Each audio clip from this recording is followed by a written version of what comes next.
चलिए दोस्तों, आज हम लेके आए हैं विभाज्यता के नियम। कैसे हम किसी नंबर को डिविजिबल करेंगे। अगर कोई नंबर दे दिया गया तो कैसे हम उसको पता करेंगे कि ये 3 से डिविजिबल है या 4 से है या 5 से है, कितने नंबर से है। तो आइए उसके कुछ ऐसे ट्रिक बताते हैं आपको। आप लोगों को किसी भी एग्ज़ाम में 1 से 2 नंबर बहुत आसानी से पा सकते हैं। ठीक है दोस्तों, तो आइए सबसे पहले हम बात करते हैं 2 से डिविजिबल, 2 से विभाज्यता के नियम।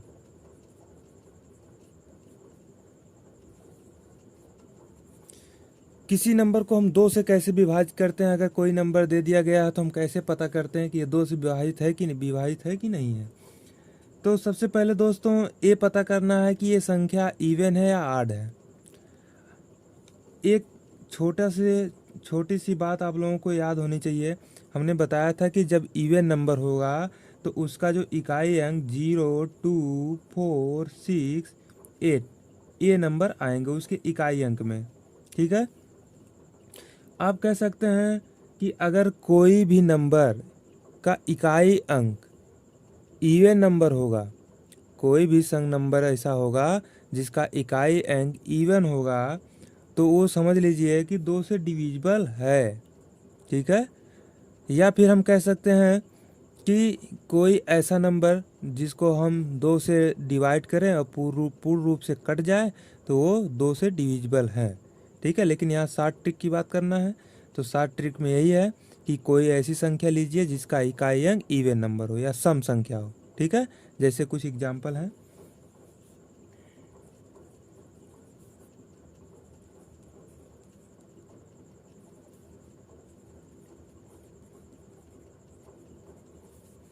जैसे मान लीजिए हमने ये नंबर रख दिया, तो इस नंबर का इकाई अंक देखेंगे। क्या इकाई अंक इवन नंबर है तो ये 2 से डिविजिबल होगा। ठीक है, इकाई अंक इवन नंबर है तो ये भी 2 से डिविजिबल होगा। लेकिन तीसरे वाले में इसमें इकाई अंक क्या है, ये है 9, तो 8 नंबर है, इसलिए ये 2 से डिविजिबल नहीं होगा। ठीक, तो इस प्रकार हम 2 से डिविजिबल पता कर सकते हैं कैसे, कौन सा नंबर 2 से डिवाइड होगा या नहीं होगा। ठीक है, चलिए हम 3 की बात करते हैं। 3 से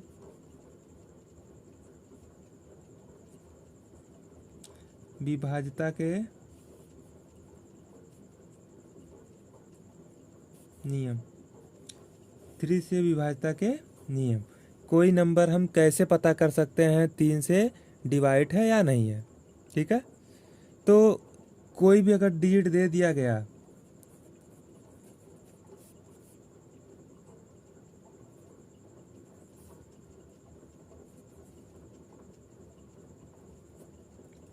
इस तरह से कोई नंबर दे दिया गया, तो इसको हम कैसे पता करेंगे कि ये 3 से डिविजिबल है या नहीं है, 3 से विभाजित होगा कि नहीं होगा। तो हम कैसे 60 ट्रिक में पता करेंगे, आइए इसको बात करते हैं। देखिए, कोई भी नंबर होगा उसके डिजिट के अंकों को जोड़ लेंगे। ठीक है, जब अंकों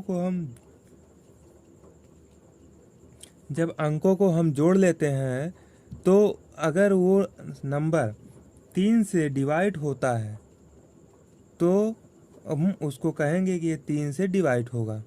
ठीक है, जैसे ये नंबर हमने दे दिया, इसका है जैसे 5 और 6, 5 और 6 11, और 11 7 18, और 18 5 23, और 23 8 31।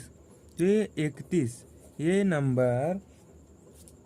नंबर जो है 3 से डिवाइड नहीं होगा, क्योंकि 3 दहा पे 30 होगा, या अगर 33 होता तो भी ये कट जाता 3 से, इसलिए ये 3 से डिविजिबल नहीं है। ठीक, लेकिन अगर यहीं पे हम बात करें इस नंबर की, तो अगर इस नंबर को हम ऐड करते हैं 5 3 8 4 12 3 15, अब बताइए ये 15 नंबर क्या 3 से डिविजिबल है? बिल्कुल है, इसलिए पूरा नंबर क्या होगा, 3 से डिविजिबल होगा।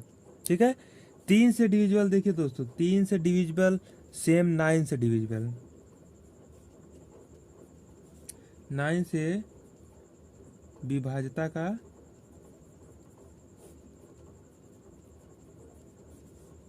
ये दोनों का सेम कंडीशन चलता है, 3 और 9 का सेम कंडीशन चलता है। बस क्या है कि 9 बड़ा है और 3 छोटा है, ठीक है। क्योंकि बड़ा से जितने अधिक संख्याएं आप काट सकते हैं, छोटे से उतनी अधिक संख्याएं नहीं काट सकते, ठीक है। तो आइए बात करते हैं 4 से डिविजिबल, 4 से विभाज्यता के नियम, 4 से विभाज्यता के नियम। तो कैसे हम ये बता सकते हैं,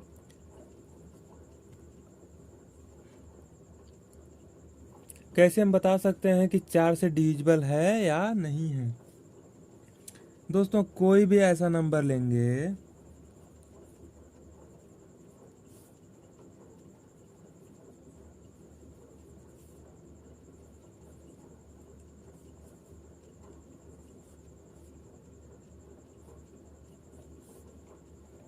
जैसे मान लीजिए हमने ये 3 एग्जाम्पल दिया है, हम कैसे पता करेंगे कि डिविजिबल है 4 से या नहीं है। तो हम इकाई का 2 अंक ये देखते हैं, अगर 4 से कट जा रहा है तो ये 4 से डिविजिबल होगा। जैसे 4 8 32, ये कट गया, इसका मतलब ये 4 से होगा। देखिए ये लास्ट का 2 नंबर को देखेंगे, इस 4 से 4 सते 28, ये भी कट गया, इसका मतलब ये भी डिविजिबल क्या होगा। जैसे ए नंबर दे दिया, लास्ट का 2 नंबर कितना है, 4 का डिविजिबल है, इसलिए ये नंबर क्या होगा, बिल्कुल होगा। तो इस तरह से कोई भी हम सवाल को आसानी से लगा सकते हैं। तो बाकी हम नेक्स्ट वीडियो में लेके आएंगे दोस्तों। आज के लिए सिर्फ इतना ही। जय हिंद, जय भारत।